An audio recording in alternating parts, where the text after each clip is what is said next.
Everybody, welcome back to Healthcare Consumerism Radio, and this is Brent Macy, Managing Director of the Institute for Healthcare Consumerism, joined in studio with CEO and founder of the Institute for Healthcare Consumerism, Doug Field, and welcome back to Healthcare Consumerism Radio. Joining us in this segment is Deb Jacobson and Mike Martocci with KTP Advisors. They're in the process of creating a new private healthcare exchange advisory practice. Good morning, Deb and Mike. How are you?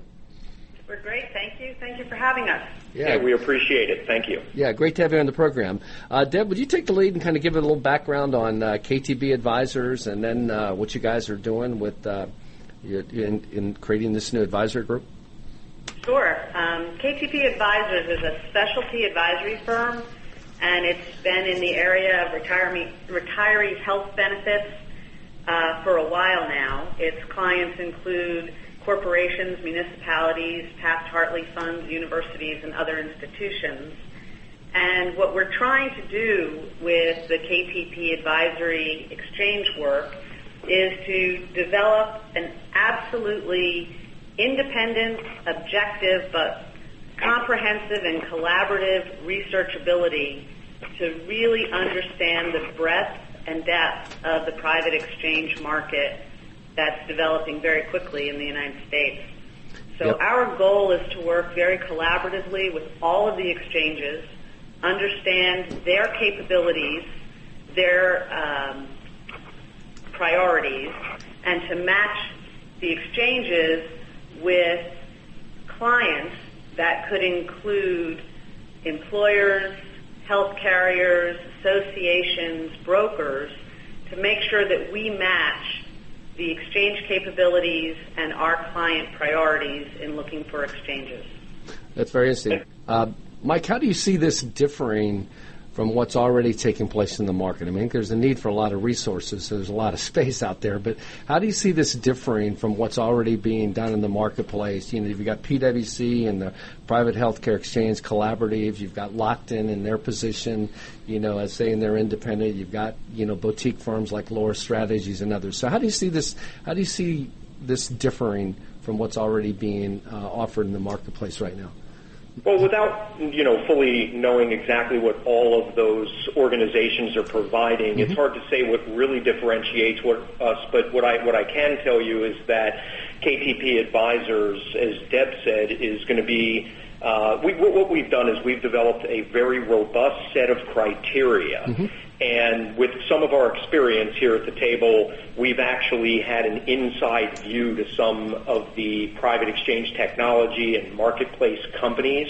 So I think what differentiates us is we're going to be asking questions of the private exchanges and then disseminating that information to the open marketplace that maybe people wouldn't think of. And, I know there are exchanges, maybe a year and a half ago, and I don't even know if that's the right time frame, exchange has been around for a while, or at least in concept, and there's no longer 5 main companies or 30 or even 50. There's over 150 exchanges. We have a dedicated team of individuals that are going to continually to keep up with information about these exchanges. And there are also, I think just in the last 3 weeks, we've found 20 new private exchanges above the original 150 when we started this a couple of months ago. And, we're asking some pretty, hard questions. We want to know not only who they are, but I think the marketplace should know, who's thinking of buying who owns the exchange. Are they owned by a health carrier, or are they actually an independent technology company? Who's private labeling the exchanges? Are the marketplaces that are popping up, the names don't always describe exactly who it is. Is it owned by a broker? Does the insurance carrier have leverage over the exchanges, the products, and the pricing, and things like that? And I know the other companies you mentioned, very fine firms with great research teams, but we'd like to think that we're going to be a little bit different. And once again, very independent. We are not affiliated with any private exchange, and KTP will not be creating their own private exchange or private labeling one as well. So I think that unbiased approach sets us apart.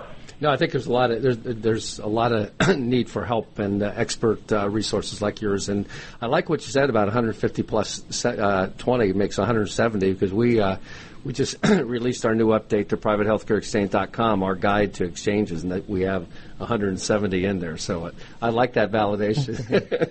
Oh, yeah, I like it as well. I mean, the thing that's interesting is I'm sure there's private exchanges that your organization, us, or even some of the others you mentioned don't even know exist. Yep. And are they truly private exchanges? So one of the other things that we're doing differently, and of course this is our expert view, but we're categorizing private exchanges into different buckets, if you will, to use a layperson's term. Are they the technology company? Yep. Are they a marketplace? And we're defining what those things mean for the public who's going to have access to this information, and our clients and some of the other constituents that Deb had mentioned earlier, like brokers and carriers. And I also think that private health insurance exchanges as well would be very interested in working with KTP for this information. Yep. Because they're going to want to know what the competitive landscape looks like so they can improve and they can provide, more robust and better services to their end users as well. Yeah, that's very interesting, and I agree. Deb, what target size of employer are you focused on, or is there a target size that you're focused on? I think initially it makes sense for us to target larger companies. But I think we'll be happy to provide services to anyone who really wants to evaluate exchanges. For example, a brokerage firm may want to become affiliated with a technology platform. We'd be happy to work with them to sort through what the different features and benefits are of the different technology firms so that they make the best match. We could work with municipalities, we could work with associations, and we can also work with the very large corporations who want to have an exchange for their employees and retirees. And because so many different segments of the marketplace are serviced by different brokers, sure. I think the broker is probably going to dictate what segment of the market is going to want to work with KTP. So we're sort of agnostic when it comes to segment size. The brokers will decide that we'll be utilizing our services, and I don't think that we want to close the door to any size organization. And Mike and Deb, and either one of you can take this question, is when you look out at the employer types out there, there's a lot of different demographics inside of some of these employers that may marry well with certain exchanges, whether it's a single carrier model, multi-carrier model. What's your feel on some of these models, and do they fit best in certain industries, in your opinion? That's a really good question. What I've seen in the marketplace is that there isn't any really whether it's manufacturing or whether it's white collar or particular, segments of industry, I think the real decision is being made by any company who needs to streamline their enrollment process, provide better decision support for their employees who, as we all know, the burden of making these employee benefit decisions for themselves and their families is falling more on the employee. But we also think that all employers across all industries are still going to want to provide good benefits to their employer or employees, whether it be paid for by the employer or more paid for by the employee, and to endorse the right platform in order to deliver those services. Because when you get into a self-service environment, technology-driven enrollment, which ultimately this is what exchanges really are, the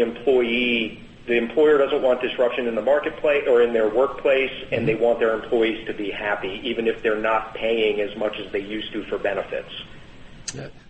Is your goal to actually stay with your employers beyond just the initial decision on what model they're going to go to? Are you going to stay with them through the hand-holding process, the implementation, and then the next generation? I mean, how's this going to work? Well, what we're going to do is, there's two products, if you want to call them products or services, that we're going to provide to the marketplace, and there's subcategories as well. But what we want to do is provide research information so that there's a certain segment of the marketplace, whether it be broker, employer, or what have you, are going to want to have a certain level of information so they can decide whether they want to even entertain offering a private exchange, and then the next layer is going to be full advisory services, evaluating with the employer exactly what their needs are, evaluating what the benefit needs are, the employees' needs are, how much of the burden of making these decisions they want to pass on to their employees, and actually vetting and evaluating in much more detail based on the needs of the employer and their employees which exchange to actually choose. So there's two levels of what we'll be doing there. No, I appreciate that. Listen, we've got about a minute to go here, and I'd like to give each of you a chance to share a couple takeaways with our audience. Well, I think, one of the most important takeaways is that KTP Advisors is going to evaluate exchanges in an absolutely objective way. And when we look at it from a customer's perspective, we're going to apply their priorities and take into account their strategy to direct them to the best fit for them. And secondly, I think that, the fact that we're going to be absolutely independent and objective, as Deb had mentioned, of any insurance carrier, health or specialty or ancillary, any broker or exchange providers, we're going to be able to provide that objective advice to the marketplace. And then in turn, carriers, brokers, exchange providers, will utilize us. Yeah. Because we won't have any ties monetarily or otherwise to them. Sure. Deb, how does our audience get in touch with you? Well, we've got a website, ktpadvisors.com, and there are links on the website to both Mike and me. And our phone number and contact information. Obviously, we're domiciled in Newport, Rhode Island, but we do work nationally. And we're also, through social media and LinkedIn and some other avenues, are going to be disseminating no-cost information to the marketplace to get the word out about what we're doing. Well, listen, we really appreciate you being on the program today, and I know this is a busy time coming up right now, but if you can tear away from your offices and join us in Las Vegas at IHC Forum West, November 10th through 12th, I think you'd enjoy the discussion. I think you would add a lot to the discussion, too, and look forward to talking with you more into the new year as well. But thanks again. Have a great weekend. And you do the same. Take care now. And to the rest of our audience, stay tuned for the next segment of Healthcare Consumerism Radio.